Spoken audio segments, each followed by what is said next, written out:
Patrick Collins. You are the founder and CEO of PC Collins Company. PC Collins Company is a permanent recruiting and staffing agency located in New Jersey, actually, specializing in the AEC industry in particular. Yeah. Your clients include commercial developers, residential developers, general contractors, construction managers, engineers, and architects, right? Yep. It's a very, very interesting company, obviously, due to what you specialize in. I mean, it's not a generic recruiting agency or company. No, it's very specific to certain roles and a specific industry. And it's a very interesting industry. And I have a lot of questions for you because typically, one of the streamlines with our What's Up AEC series is primarily the AEC industry, and pretty much almost every single AEC guest that I had brought the problem of shortage in human resources in particular to the conversation, brought it to the table. So it's a really, really interesting topic. I'm very happy to talk to you today about it. But then to start off, why don't you just take a minute and brief us about yourself and primarily, Patrick Collins Company? Yeah, of course. So yes, PC Collins Company is my firm. We are a permanent recruiting and staffing company, as you mentioned, focusing on, the architecture, engineering, construction.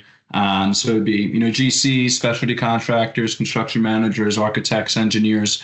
We also do property facility management as well for a lot of those owners that hold on to those properties after developing them. And everything is going to be permanent. So it's not something that I do where I'm in the temp or contract space, but at the same time, I'd be able to help folks get pointed in the right direction. Based out of New Jersey, we focus nationwide. I would say about 90% of our work is going to be in the tri-state area, mid-Atlantic, North Houston region. And then I'd say about 10% of it's going to be nationwide. You're right about it being interesting, focusing specifically on just those markets. I think hiring is very indicative of how they're doing. And I'm sure you probably had the question about how the market is now in hiring. So, I'll definitely jump into it for you. It's been a very odd year, to say the least. It's a good year. It's not a bad year. And it's funny because almost all my clients are saying that, where it's like, hey, we're doing well, but at the same token, it's we're not blowing the roof off of the projections like we were the last 3 or 4 years.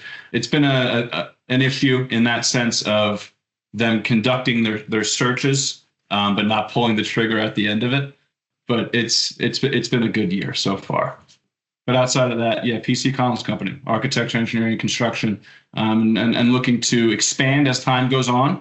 And with those positions, we focus on everything under the umbrella of those firms. So it would be human resources, that you mentioned, but also your project management, cost estimating, design, anything from acquisition through turnover and property management. It's just focusing on our industry as a whole. So PC Collins today does recruiting for all these companies, but do you have any plans in the future to expand to actually becoming a professional services provider? So you provide the service instead of just recruiting people in. Oh, as in like in manpower, like providing individuals that would go to those companies and still work for my firm? Exactly. So I would never put it off the table for anything in the future that would be profitable, of course. At the moment, the only reason why I don't do it is just it's hard to have folks rostered in the construction and real estate space without them going and finding a full-time role for themselves.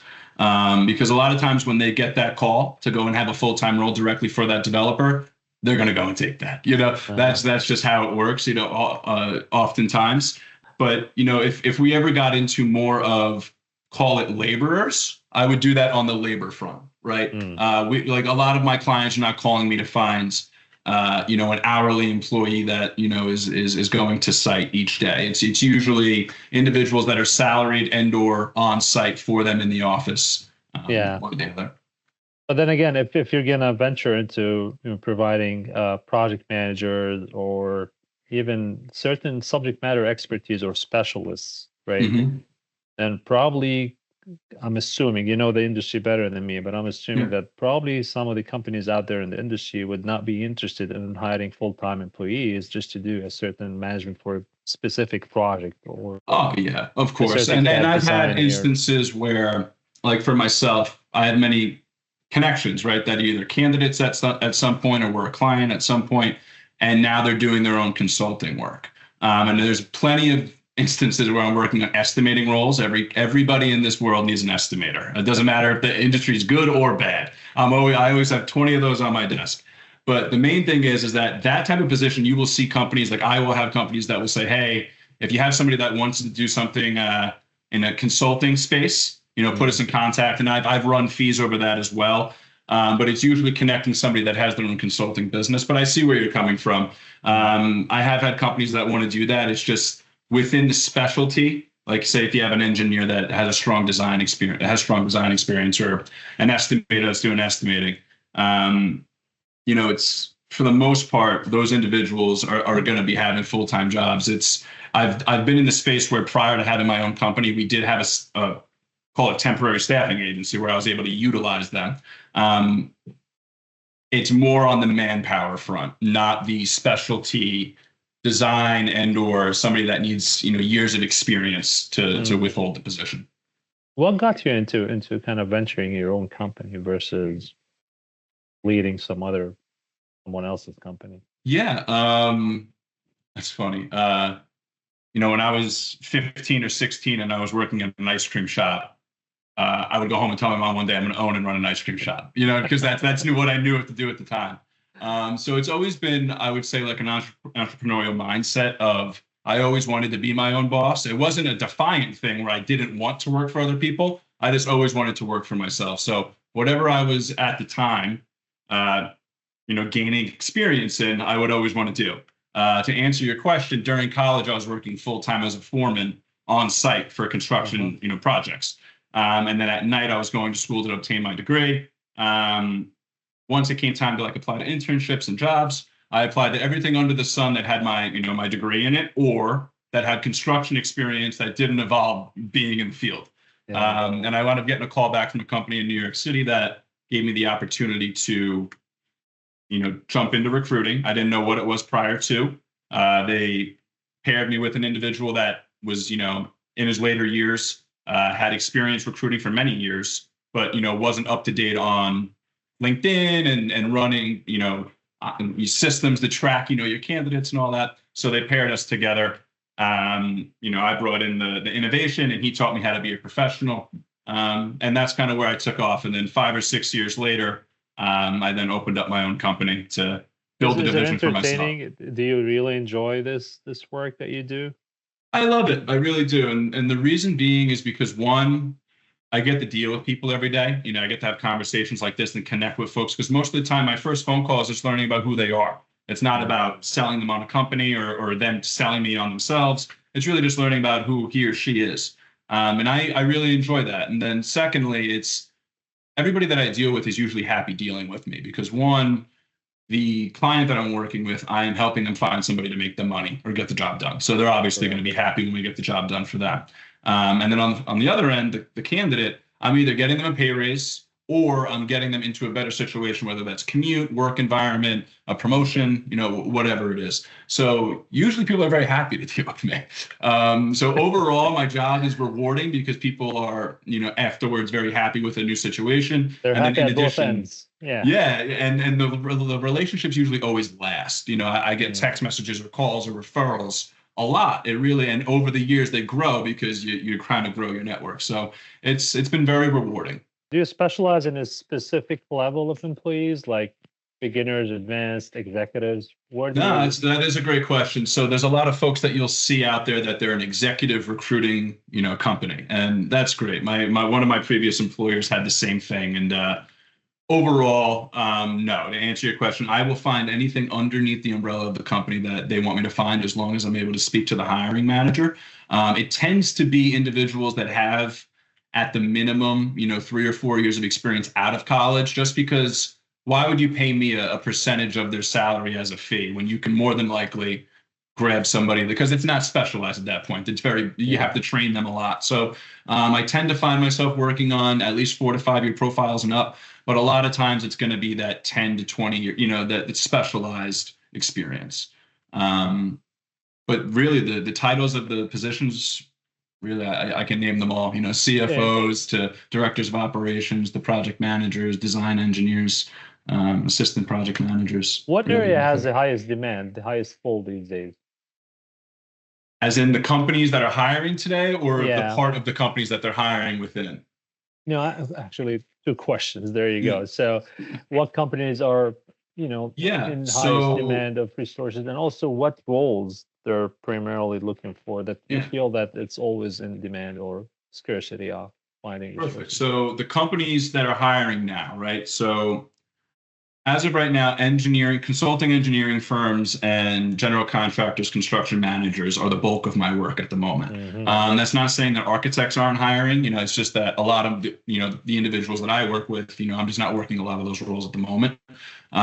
General contracting, construction management is always very steady, depending on what part of the market you're working with. I do public and private work. So it kind of sways between both. I would say the public work's a little bit heavier right now than the private, but that's not to say it isn't there. To speak to about how it's a little bit different. So about coming up on 2 years, unfortunately, it's been that long. That's when the interest rates kind of went a little crazy. Prior to that, I was working with a lot of developers, right? Many developers. That was the bulk of my work. The interest rates went a little crazy. They pulled back on hiring a bit, but now they've been coming back to the table the last 2 or 3 months, and they're also working with me on acquisition roles, which is very good because that means that they're hopeful to go out and grab more work. So it's always changing on which companies are hiring heavily and which companies are pulling back.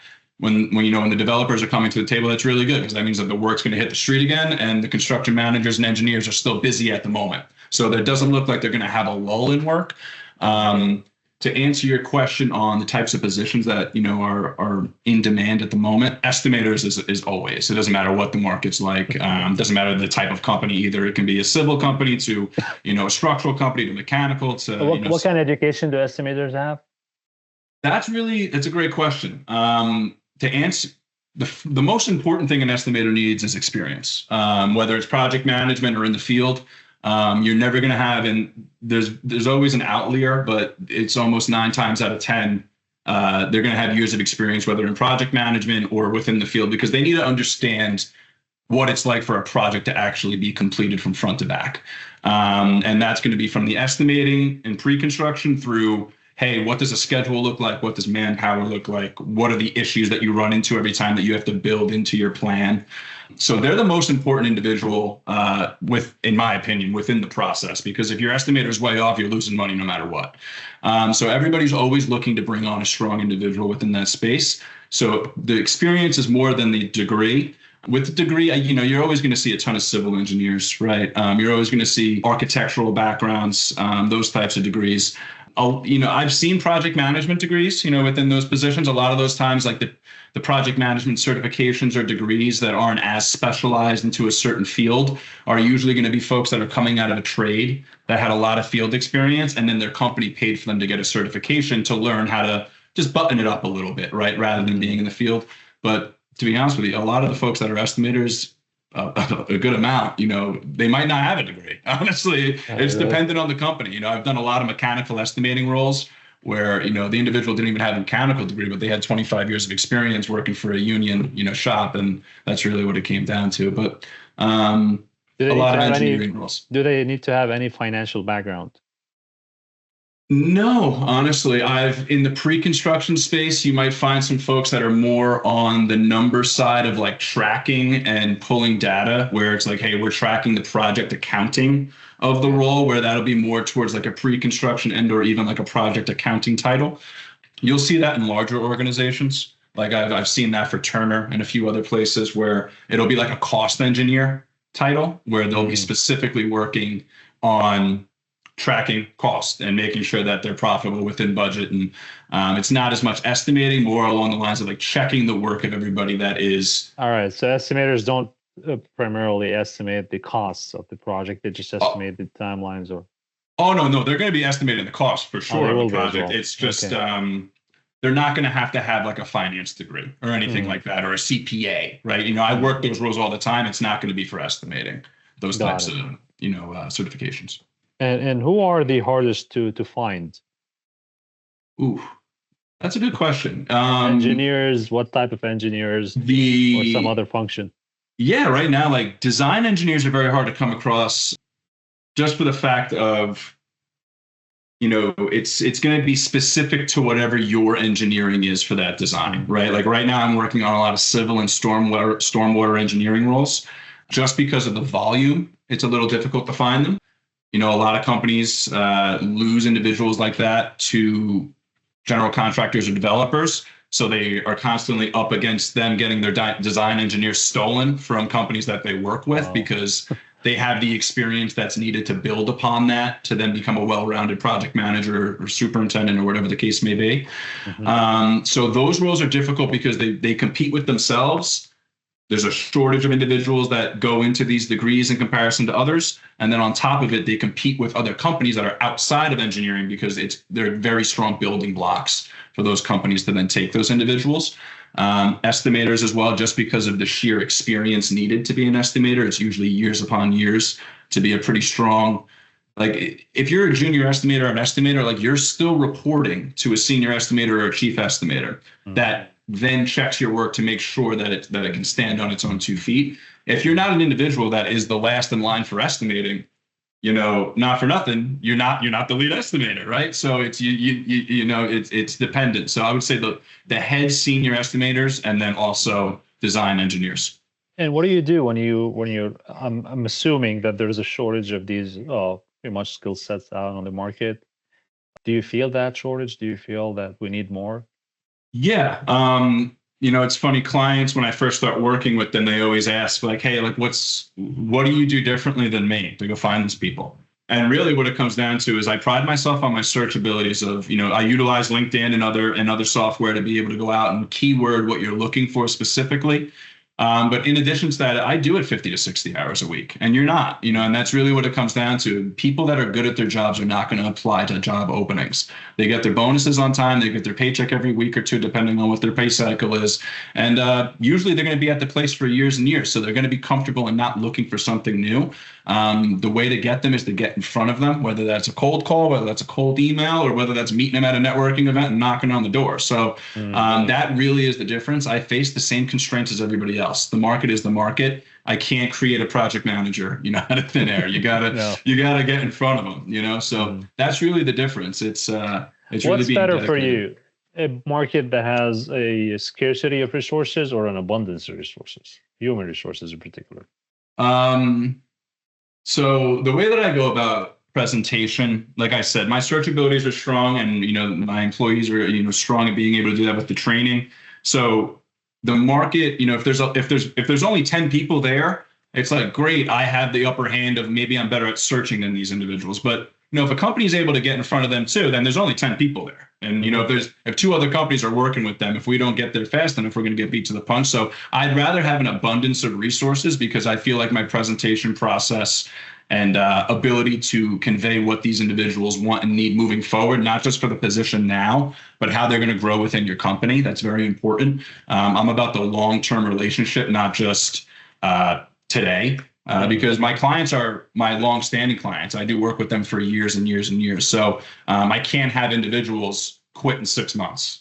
Would you source out from your existing clients, or you would never touch the resources? Oh, no, never. I actually, in a lot of my contracts, I have it built in, that if this contract is in standing, if it's not expired, we'll never take anybody from your firm. I've heard about that, though. I've had, when you're trying to business develop and you're on a phone with the cold call and they're like, well, when last time I dealt with a recruiter, they did this, and that. And I've heard that, and it's, that's a nightmare. I don't get how anybody could ever, even think that's okay in the slightest. But do you work for individuals or only companies? So if an individual approaches you, hey, I want to leave this company, find some other job, would you consider that or no?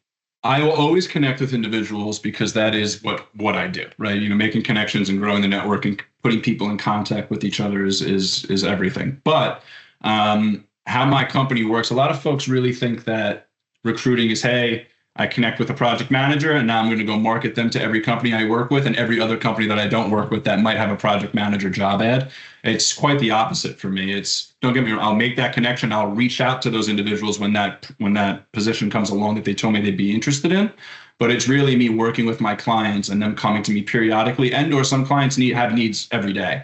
But they come to me when that need arises and they'll say, hey, Patrick, I need a project manager in Piscataway that has industrial contract, What is the timeline Patrick, from the time you start your search till you kind of nail the right candidate? Average, I would say probably about a week to 2 weeks to be able to get viable candidates in front of you Wow, from like that's quick. sourcing. Yeah, sourcing and you approving and setting up the interview, right? It's not from day 1 to day 14 you're not going to see a profile, but I would say to get the search started, get the messages out, get them vetted, and then in front of the client, and then them confirm an interview. It's about that window, and then from them extending the offer. That really depends on their process. A lot of my clients are one step because they'll have everybody available to meet them because they understand the market's tight. We can't drag this out over weeks.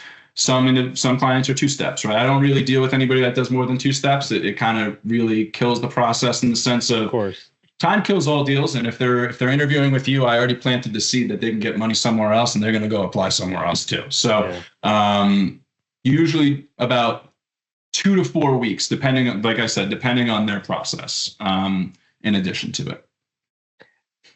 All right. So my next, set of questions is around the pay grades and the, pretty much where are we today and who makes the most. But before I get there, I have a question that I can't help but asking, and I know it's illegal in many states. I don't know if it's in all states or not, but age. Is age an issue? Do your customers usually indicate to you or hint to you that, hey, would like this age band for the candidates? Unfortunately, I've had clients in the past hint at something like that. Is it common? Absolutely not. It's not as common as individuals think it is. The only times it's ever been hinted at is that if someone's like retiring in the position and they're like, hey, we can't have somebody that only has 5 years left in their career. This is somebody that was here for 25, and we need somebody that also can have another 15, 20 years in the tank that we can build around. That's only happened a few times. It's not something that I would ever do or condone, but it has been said. When it comes to my eyes and when I'm looking at something with my honest opinion, if they're looking for a design engineer role for somebody that's making $85,000 a year and somebody has 20 years of experience in design, they're going to be making well over $85,000 a year. So I can automatically say, hey, that person's going to be too expensive for the role. It's very obvious. This is a 3 to 5 year type, profile. It's just very common. But when it comes to a position that, like I said, a senior estimator, a chief estimator, the more experience, the better. A director of operations, those are my main roles. Senior project manager, project executives, senior acquisition individuals. They want to see somebody with gray hair, for those positions, So the last thing they would do would be, pulling away from somebody that has that many years of experience. So, unfortunately, yes, it's out there. But in my opinion, I don't think it happens often. I really don't. I think it's a common misconception that it's like a thing that's happening so often, but it's just, I've never really come in contact with it. But yeah. Did you ever experience any other consideration? Yeah. So I've worked MWBE roles, which are minority women business enterprises for major organizations that needed to represent themselves. Like the individual needed to make sure that they met all their milestones. They didn't say anything like that, but it was very obvious that certain individuals were not getting interviews, which upset me at that time. Of course. But as you mentioned, it's like, is that out there? Is it common? I don't think so. It's very funny. The common misconception is the flip. It was actually the reverse type of profiling that people get upset about. But that was the only time I ever came across it. But yeah, that's the thing. Like everything that is said to be out there in some way, shape, or form, unfortunately, whether it's the 0.1% or it's common, it's out there for a reason. It's something that I wouldn't condone or deal with, or when I'm going about my searches, I don't keep in mind. But unfortunately, I have bounced into it a few times, and when you see it out there. All right. And then I'd like to use the remaining few minutes to talk about the pay grades out there. So who's making the money? Where's the money at? Who's not? And how we've been increasing, how we've been growing, trending in the right direction in terms of the pay grades, or no, it's been stagnant? So this year, I would say that things kind of maintained. The hiring isn't as on fire as it was last year, but the salary ranges maintained the same that I'm seeing. Last year and the year prior, they went up. They went up 10 to 15%, and that was across the board from entry level engineering positions that we discussed. A lot of those times I was getting those individuals 75 to 90. Right now they're all seeking anywhere between like 92 and 110. So they went up drastically. Same thing when it came to superintendents and project managers. Last year, a lot of superintendents in, the New York City bracket, anywhere between like 185 and 230. Is that a result of inflation, or? I think it's a mix of both. I think it's a mix of inflation, one, but two, after COVID, there was a rise, and that wasn't blamed on inflation yet. That was blamed on COVID. You're at that point in 2021 when salaries were very high. So I think it's a mix of a few things. This year, it kind of maintained, didn't go up. It was like a 10 to 15% hike between 2021 and 2023 that I saw. But this year, I wouldn't say anything has taken a step back. It's like superintendents jumped up in New York City to like 210 to 225 for individuals that had like what's called a DOB license. Prior to that, they were around like 185, but they haven't. Is the highest paid usually the superintendents are the highest paid, or no, engineers are? So if you're talking about on-site positions, the lead superintendent, general superintendent, lead, senior, whatever their title is going to be for that company, that person's more than likely going to be making the most within that on that site. He's the head individual running the whole operation in the field. In the office, outside of executive level employees, right outside of VPs and presidents and CEOs, there is a title called project executive that gets confused with executives. They're usually not an executive. They're a project executive where they're just the head project management individual overseeing their highest top end projects. So project executives, chief estimators, senior estimators, senior project managers, directors of operations. Of course, anybody that's leading a department, that's a given, but that's going to be within design. That's going to be within, architectural spaces.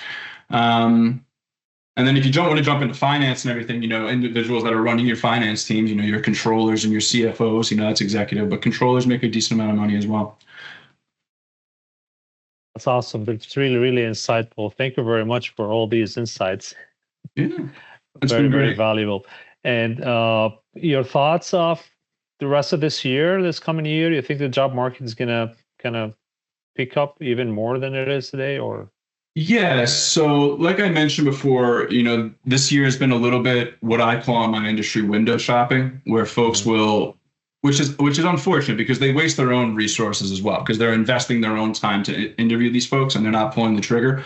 But a lot of these companies are very hopeful for the end of 2024. The feedback is usually, hey, we're waiting for this project to land, which means they had multiple irons in the fire. We need one to land. Or unfortunately, it's, hey, we're going to wait until later on to the year to see how things shake out, but we're very hopeful for the end of the year in 2025. The one good thing is my site development contractors are telling me that they know 2025 is going to be good because they have contracts that are breaking ground in 2025 and they start the project. So that's a very good sign. So I'm hopeful for it. When developers and site development individuals are telling me that 2025 looks promising, those are the guys I believe. So hopefully, we'll see. Awesome, perfect. Well, thank you again, Patrick. I really appreciate all the time you allocated for us today, and I wish you best of luck for the rest of the year. And hopefully we talk again in the future. Thank you, sir. Thank you. Have a good one.